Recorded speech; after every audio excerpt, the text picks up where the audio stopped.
15,000, 20,000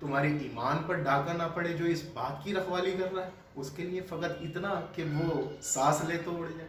میرے عزیزوں، اس کے بھی بیوی بچے ہیں، اس کا بھی گھر ہے، اس کے بھی ماں باپ ہیں، اسے ان کی بھی خدمت کرنی ہے۔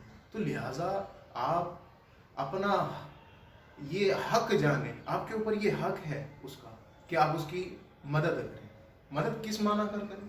مدد کا مطلب یہ نہیں ہے کہ بھائی آپ جو ہے نا ڈھنڈورا پیٹیں، ہاں میں امام صاحب کی مدد کروں۔ نہیں، مدد کا مطلب آپ کا جو اخلاقی فریضہ ہے وہ یہ ہے کہ آپ اس کی ضرورتوں کو جو ہے مد نظر رکھیں، تاکہ وہ کسی بھی معاشی پریشانی کا شکار نہ ہو۔ کیونکہ اگر یہ لوگ معاشی پریشانیوں کے شکار ہو گئے، یقین جانیے پھر آپ کی کوئی دینی رہنمائی کرنے والا نہیں ہوگا۔ آپ روتے رہیں گے کہ ہمارے کاموں میں برکت نہیں۔ یہی تو بتاتے ہیں آپ کو کہ آپ کے کاموں میں برکت کیوں نہیں ہے، یہی تو آپ کے روحانی ڈاکٹر ہیں، یہی تو آپ کو اس کی روحانی دوا بتاتے ہیں۔ جب روحانی ڈاکٹر ہی موجود نہیں ہوگا تو روحانی دوا کہاں سے مل جائے گی؟ بیچارہ جب وہ اپنے معاملات میں لگ جائے گا وہ تو تمہارے معاملات کو کہاں سے دیکھ لے گا؟ تو خدا را سمجھیں، اس چیز کو سمجھیں کہ ان کے ساتھ آپ کو کیسا سلوک کرنا ہے۔ اور ایک بات یاد رکھیں، وہ آپ کی مسجد کے امام ہیں۔ جس طریقے سے آپ صف باندھنے کے بعد نماز میں ان کے پیچھے کھڑے ہوتے ہیں، آپ ان کا ادب بھی کریں۔ وہ آپ کے نوکر نہیں ہیں۔ دیکھا جاتا ہے بہت ساری شکایتیں آتی ہیں، ابھی کچھ دن پہلے بھی ایک صاحب کہہ رہے تھے ایسا ہے، یہ ہے، وہ ہے، بھائی جھاڑو نہیں ہے تو وہ بھی ہے، ایسا ہو جاتا ہے، ویسا نہیں ہوتا ہے۔ تو دیکھیں، ایک بات یاد رکھیں، امام کی ذمہ داری نماز پڑھانا۔ ہاں، اگر اس میں کوئی شرعی خطا آپ دیکھ رہے ہیں تو اس کے بارے میں بات کریں تاکہ اس کو دور کیا جائے۔ یہ کوئی مسئلہ نہیں ہے کہ بھئی یہ جو ہے مصلی کو نہیں موڑتے ہیں، مؤذن صاحب جھاڑو نہیں لگاتے ہیں۔ مؤذن کا معاملہ کیا ہوتا ہے؟ اذان دینے والا مؤذن، اس کا کام اذان دینے کے لیے اس کو رکھا گیا ہے، نہ کہ اس لیے کہ وہ باتھ روم کو دھوئے، نہ کہ اس لیے کہ بھئی وہ وضو خانوں کو دھوئے۔ اس کی ذمہ داری کیا ہے؟ مسجد کا خیال رکھنا۔ مسجد کا خیال رکھنا کس معنی کا؟ کہ وقت پر اذان ہو۔ آپ کو تو توفیق نہیں ہے کہ آپ مسجد میں اذان دے دیں، اور چلیں ٹھیک ہے، ہم نے مان لیا انہوں نے جھاڑو نہیں لگائی مسجد میں، تو آقا نے تو یہ بھی فرمایا ہے کہ جس نے مسجد کے اندر صفائی کی، مسجد سے جو ہے گرد و غبار کو دور کیا، مولا اسے جنت میں محل عطا فرمائے گا۔ مفہوم حدیث ہے یہ۔ تو کیا آپ متمنی نہیں ہے اس بات کے کہ آپ کو جنت میں محل ملے؟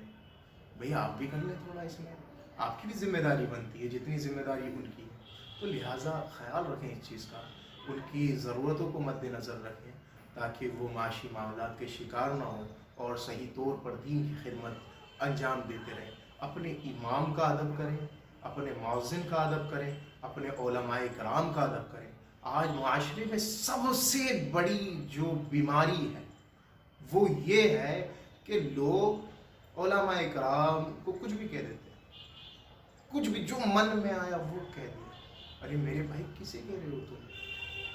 کسے کہہ رہے ہو تم یہ اس طریقے کا؟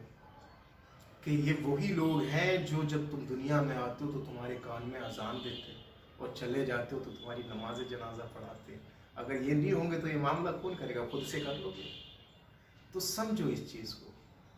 اور بلکہ میں حدیث بھی بتاؤں آپ کو، پیارے آقا فرماتے ہیں کہ جو علماء یعنی کہ علم والوں کو برا کہے، موت سے قبل اس کی صورت جو ہے نا مسخ کر دی جائے گی، یعنی بگاڑ دی جائے گی۔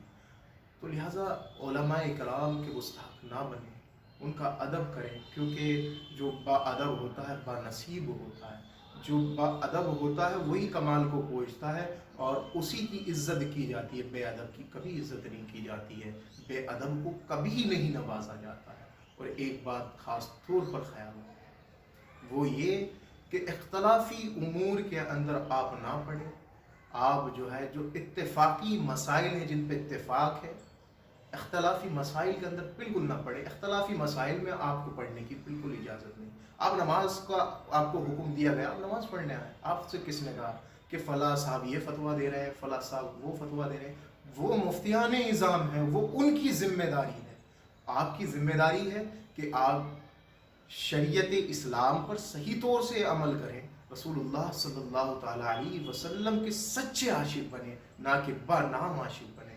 انشاءاللہ الرحمن میں نے جو باتیں یہاں ذکر کی ہیں، اگر آپ نے اس پر عمل کیا تو یقین جانیے آپ دنیا میں بھی باوقار ہوں گے، اور انشاءاللہ الرحمن آپ جنت کے بھی حقدار ہوں گے، اور مولا آپ کو دنیا میں بھی نوازے گا اور آپ کی آخرت کو بھی سنوار دے گا۔